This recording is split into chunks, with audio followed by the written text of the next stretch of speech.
Shalom, salam jumpa di renungan harian kita, Rabu 26 Januari 2022. Bacaan suci, bacaan pertama diambil dari 2 Timotius 1 ayat 1 sampai dengan 8. Injil diambil dari Injil Lukas 10 ayat 1 sampai dengan 9. Saudara-saudari yang terkasih, pada hari ini gereja memperingati Santo Timotius dan Titus. Mereka merupakan rekan kerja Santo Paulus dalam mewartakan Injil. Timotius mengikuti Paulus dan Silas dalam perjalanan misi kedua, kemudian menjadi pemimpin jemaat Efesus. Sementara itu, Titus adalah buah pewartaan Paulus di tengah bangsa-bangsa non-Yahudi.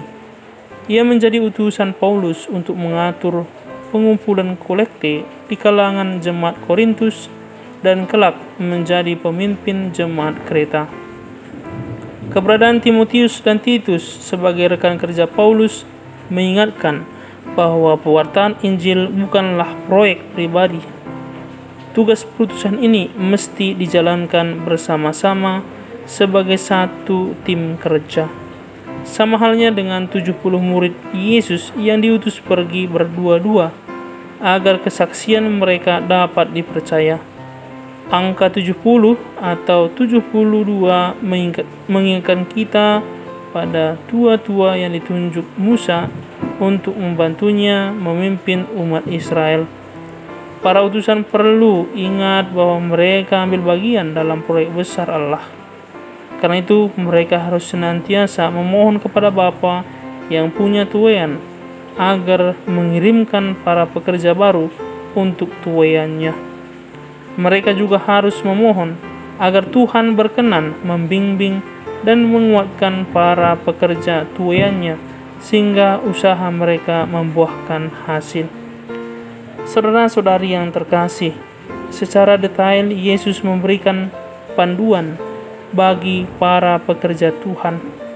Larangan memberikan salam dalam perjalanan mengingatkan betapa penting dan mendesaknya tugas perutusan ini, apalagi bila kita mengingat bahwa pemberian salam di dunia timur menyita banyak waktu. Larangan membawa bekal ataupun uang dalam pundi-pundi mengajarkan para pekerja untuk mempercayakan diri pada penyelenggaraan ilahi. Tuhan akan mencukupkan apa yang mereka butuhkan melalui keramahan orang-orang yang akan menjamu, sebab pekerja patut mendapatkan upahnya.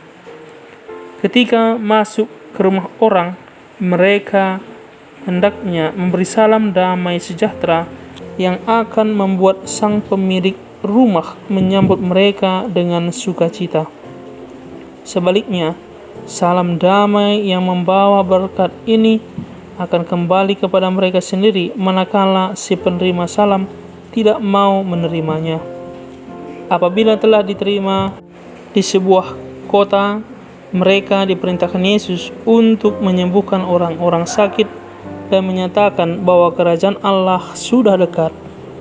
Saudara-saudari yang terkasih, meneladani kedua rekan kerja Paulus yang kita peringati hari ini, kita bisa merefleksikan sejauh mana semangat tim kerja ini telah kita hidupi. Kita sedang mengambil bagian dalam proyek besar Allah, dan karenanya perlu senantiasa bersandar dan berserah kepadanya. Kita perlu bekerja sama dalam tugas pewartaan Injil. Jangan mencari kebesaran nama di balik tugas perutusan dan pelayanan kita.